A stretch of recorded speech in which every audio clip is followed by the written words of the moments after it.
Hello everyone. In this lecture, we'll be discussing the syllabus of social justice. So let us begin. So in this, we have welfare schemes for vulnerable section. So you should know which sections are generally known as vulnerable sections. In this, we have SC, STs, minorities, children, elderly, disabled, women and transgender. These sections are generally known as vulnerable sections because they have some special interest which need special attention by government so that these interests can be protected. In this, you should know what are the schemes and policies that government has introduced for this section. Like we have Nai Udan scheme, okay. Then we have Stand Up India scheme. So like this, we have various schemes for this vulnerable section. Then you should know how are these schemes performing.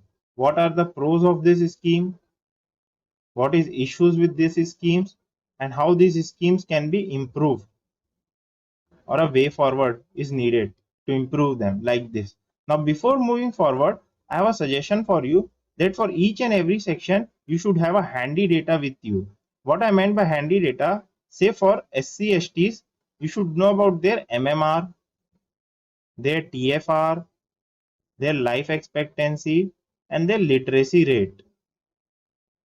And then you should know the national average also, that at national level what is MMR, what is TFR at national level, and like this. See, only if you have the data, when you have the data, then only you can prove the examiner then these sections are more vulnerable vis-a-vis the other sections of population, and then you can fetch good marks by using your data. So now let's move forward. Then we have mechanism, laws, institution and bodies constituted for protection and betterment of this vulnerable section. So what are the mechanisms, laws, institutions and body constituted for protection of SCs? We have Protection of Civil Right Act, Scheduled Caste, Scheduled Tribe, Prevention of Atrocities Act, National Commission for Scheduled Caste and Scheduled Caste Subplan.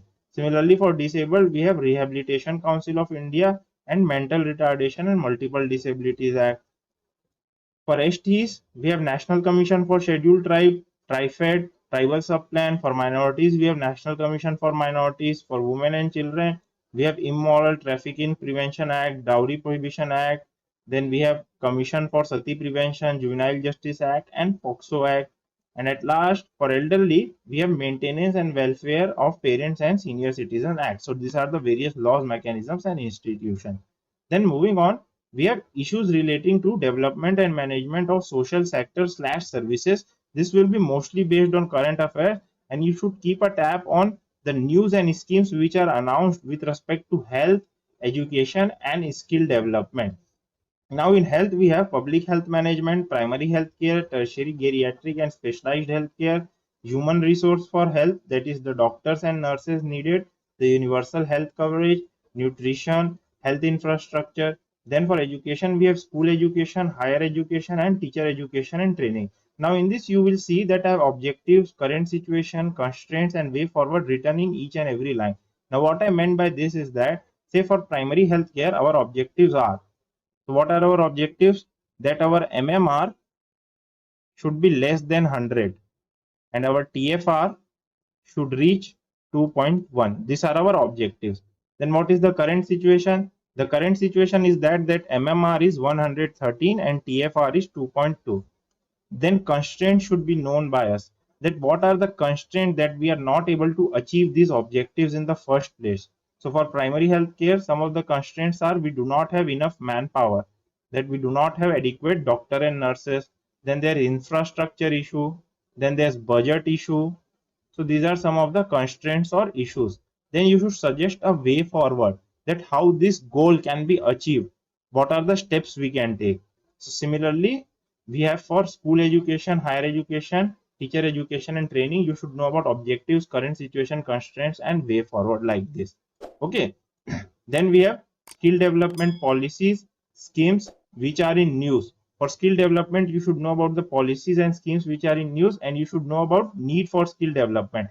That why do we need skill development in the first place? So one of the need is that we have industry 4.0.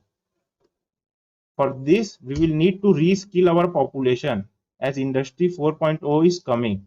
Then you should know about the skill development initiatives which have been taken, like we have Skill India Mission, We have Pradhan Mantri Kaushal Vikas Yojana. Then you should know the challenges in skilling landscape in India. What are the challenges in skill development? One is that we do not have adequate infrastructure. Then we have budget constraints. Then we do not have industry academia collaboration, that is missing. Then the shortcomings of current skill development initiatives. Then you should know about step reforms required and the steps that can be taken. This can be taken from Kirit Somaiya committee recommendations. It has given what are the reforms required and what steps can be taken. The schemes will change every year and will mostly be based on current affairs. Remember this. Then let us move on to next section, that is issues relating to poverty and hunger. In this we have relation between poverty and hunger. So you should know how poverty and hunger are interrelated to each other, that hunger causes poverty and poverty causes hunger.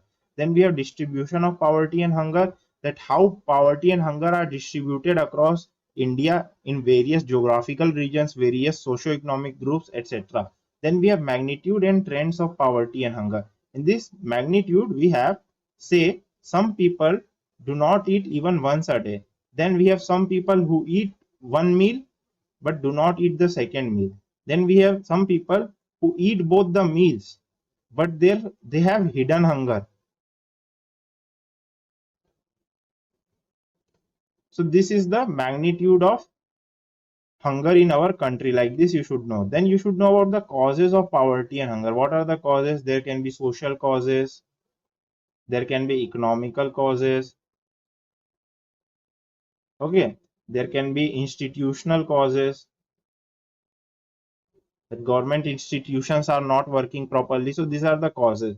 Then you should know the cost slash impact of poverty and malnutrition. One of the impact is that we have poor learning outcomes at schools. So the learning is not there at schools due to hunger and malnutrition. Then you should know about Millennium Development Goals and the Sustainable Development Goals along with the Sustainable Development Goal number, that which sustainable development goal deals with poverty and hunger. Then we have food and nutritional insecurity, reasons and consequences. Why do we have food and nutritional insecurity? One of the reason is that we lack food fortification. Our food is not properly fortified. Then we lack awareness, that our people are not aware about the food and nutritional security. So like this. Then we have constraints in reducing poverty and hunger. What are the constraints? Say for ration card scheme, what is the constraint? One constraint is that it has inclusion and exclusion error. Second is that there's corruption. Third is that there's leakage. So these are some of the constraints.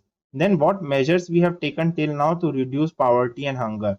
Like we have National Food Security Act, Midday Meal Scheme, Manrega, etc. So these are the measures we have taken till date to fight poverty and hunger. So this more or less concludes our syllabus for social justice. Thank you.